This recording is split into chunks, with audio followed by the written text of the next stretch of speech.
और देखिए तस्वीरें, रात भर एयर अलर्ट जारी किया गया, रात भर हमलों को लेकर सायरन बजाए गए। लोगों से यही अपील कि वो सुरक्षित स्थानों तक पहुंचे। जो कीव की रात है लोगों की दहशत में बीत रही है और ये आज की बात नहीं बल्कि पिछले 7 दिन से यही हालात कीव में देखने को मिल रही हैं। जब रात भर सायरन बजते हैं, लोगों से अपील की जाती है। रात बिताना फिलहाल कीव में मुश्किल है, बहुत दहशत में यहाँ के लोग रह रहे हैं। और ज्यादा बातचीत के लिए हमारे साथ हमारे खास मेहमान भी लगातार जुड़े हुए हैं। डिफेंस एक्सपर्ट कर्नल दानवीर हमारे साथ जुड़े हैं। कर्नल दानवीर, मेरा सवाल अब यही है कि कुछ देर पहले जब बाइडेन का संबोधन हुआ, देखिए हमले तो हम दिखाई रहे हैं लोगों को, लगातार दर्शक देख रहे हैं कि कीव और खार्किव में सेना घुस रही है। बाइडेन ने कहा कि थोड़ा मिसकैलकुलेशन हो गया पुतिन का। इससे आप इत्तेफाक रखते हैं क्या? क्योंकि अगर करना होता तो शायद अभी तक कब्जा किया जा सकता था।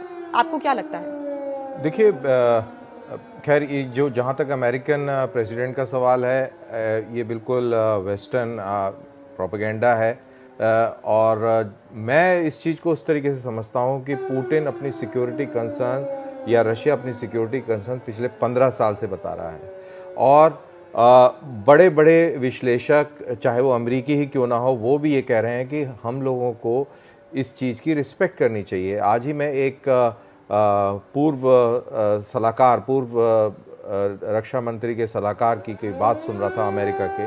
वो ये कह रहे थे कि अगर हमको रशियन मिसाइल्स क्यूबा में पसंद नहीं थी तो यूक्रेन में भी अमेरिकन मिसाइल्स पसंद नहीं होंगी, नेटो बूट्स पसंद नहीं होंगे। तो इस सिक्योरिटी सेंसिटिविटी का हमें आदर करना चाहिए और हमको ज़बरदस्ती रशिया को ईवल पेंट नहीं करना चाहिए।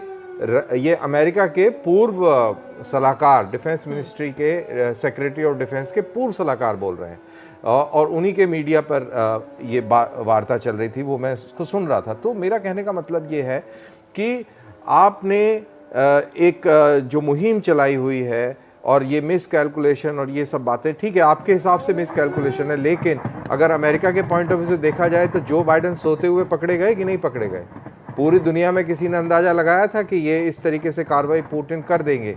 सब यही लगा रहे थे कि ऐसा नहीं होगा, सिर्फ ऐसे ही धमकी दे रहे हैं, प्रेशर बना रहे हैं। लेकिन ultimately America was caught napping and जो अमेरिका की जो विल टू फाइट है, वो हमको अफगानिस्तान में बखूबी दिख चुकी है कि कितना संजीदा है वो जियोपॉलिटिक्स और अपने एलाइज के समर्थन में खड़े होने के लिए। यूक्रेन में भी उसने यूक्रेन को धोखा दिया है।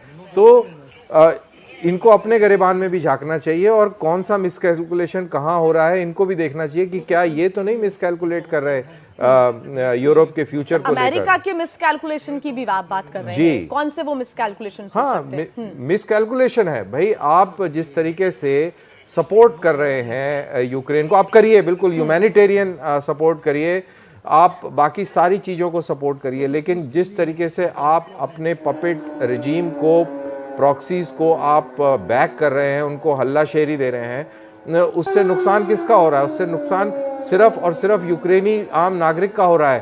पुतिन रुकने वाले नहीं है, पुतिन के पास बहुत ज़बरदस्त मिलिट्री माइट है और आपने भी स्पष्ट कह दिया है कि हम पुतिन को लड़ने नहीं जा रहे यूक्रेन में।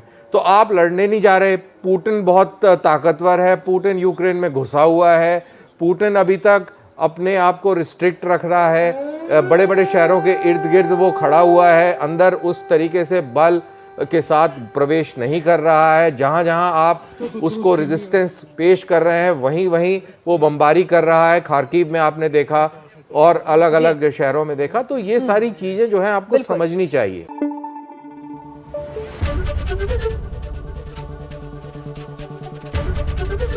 एबीपी न्यूज़ आपको रखे आगे।